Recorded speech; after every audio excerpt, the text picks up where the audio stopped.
welcome back to my channel. And today is October 27, 2021, and it's Wednesday. So today is the big day. Today is the day we've all been waiting for. Yeah, so we're heading to Leeds Fertility Clinic in Seacroft Hospital, and I'm going to have my embryo transfer or insertion. Yeah, so wishes luck guys. Sana maging successful. And yeah, my consultant rang this morning about 10, and he said they thawed one of our 3 frozen embryos, and the embryo is very good. Yeah, so that's a thumbs up really. Yeah, and yung embryo transfer ko is 2:30, but we need to be there about 2 o'clock. So the time now is 1:30. So see you guys. So, hello guys, andito na kami sa Seacroft Hospital, dito sa parking lot. We're just going to pay for the parking, and then we're heading to fertility clinic. So wishes luck guys. I feel so nervous, scared, and at the same time happy.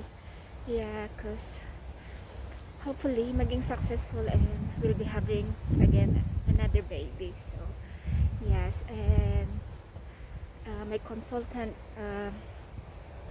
told us that there's 2 more frozen embryos in the lab. So hopefully yung embryo na na-thaw is maging successful para may dalawang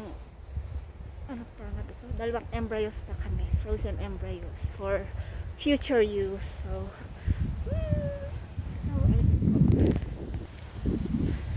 welcome to Seacroft Hospital. So punta na kami sa clinic. Need to sanitize our hands and wear our mask. Naiihi na yung passport ko. Andito.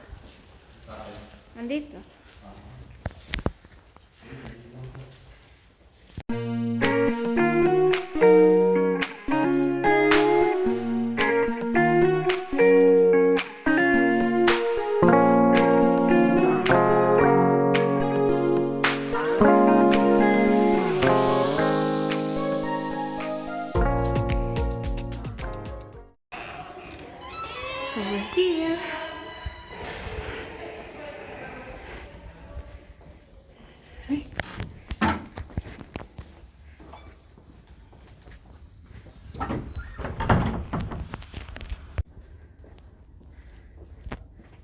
Hello guys, nandito na kami sa loob ng clinic. Later on, ipapasok na ako sa OR. But then, yeah, wait lang namin yung mga nurses kung anong sasabihin nila. Yeah, and nag-wait lang kami for my turn. So, yeah, I'll update you again later, guys. Okay, bye-bye. So guys, andito na po ako sa loob ng recovery room. Just waiting for my turn to go to operating room. Yes, and I've changed myself with a hospital gown. But, ano na to? Net, hair net. Yeah. So, kinakabahan talaga ako. But then, it's for the future. It's for the baby. Kakayanin natin to. Yeah. So, I'll update you again later on guys. Kasi baka tawagin na ako bigla. So, see you guys. Hospital na ako. Wing tag.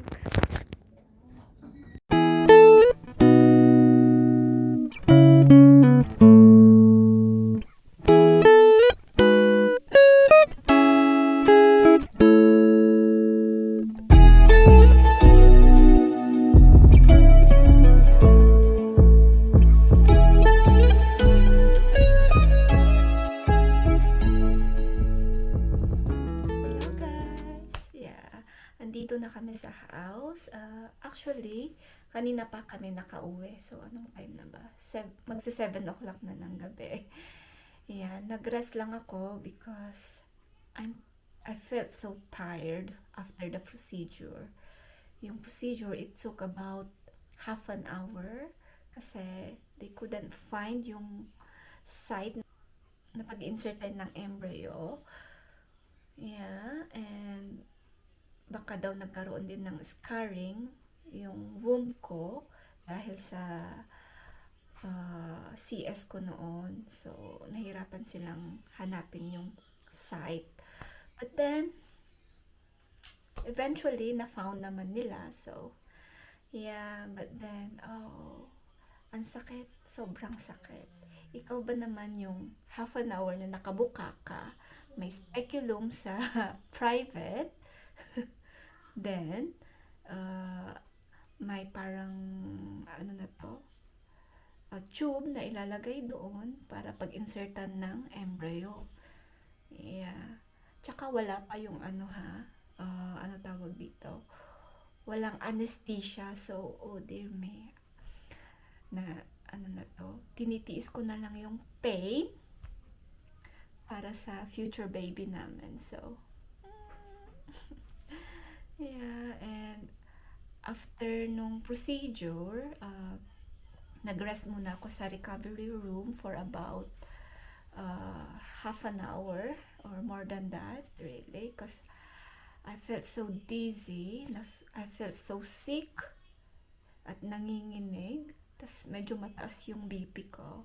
So, pinababa muna nila yung BP ko, then they've given me paracetamol para lang mawala yung pain. And yeah, so eventually bumaba naman yung ano na to, blood pressure ko, and then nawala naman yung pagkahilo ko, but then yung sakit nandun pa rin hanggang ngayon, nararamdaman ko pa rin, naiisip ko pa rin yung sakit. Oh, but sabi ko nga, para sa baby, titiisin ko lahat ng pain. So, ayan po guys. Tsaka binigyan pala ako ng pregnancy test kit para i-test ko yung urine ko sa November 9. Then, whatever the result is, I'm going to ring them to let them know. So, yeah, sana positive siya. Para ano tawag dito?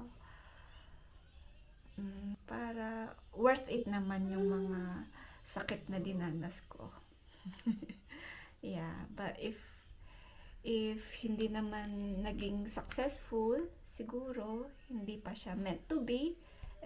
Meron pa naman kaming 2 frozen embryos. So, pwede pa naman. Yeah. So, wish us luck guys. And yeah, thank you again for all your support. Hindi ako magsasawang mag-thank you sa inyong lahat sa mga support nyo, sa pag-cheer up nyo sa amin, yung mga yun ba, yung pag-pray nyo sa amin. Thank you very much. Yeah, so hanggang dito na lang guys, ha. Ako'y kakain muna and then magre-rest ulit kasi hindi ko pa rin makalimutan yung pain. Parang nararamdaman ko pa din. Yung parang ini-insert yung, nilalagay yung speculum, then yung ini-insert yung parang tube na pag-i-insertan ng embryo.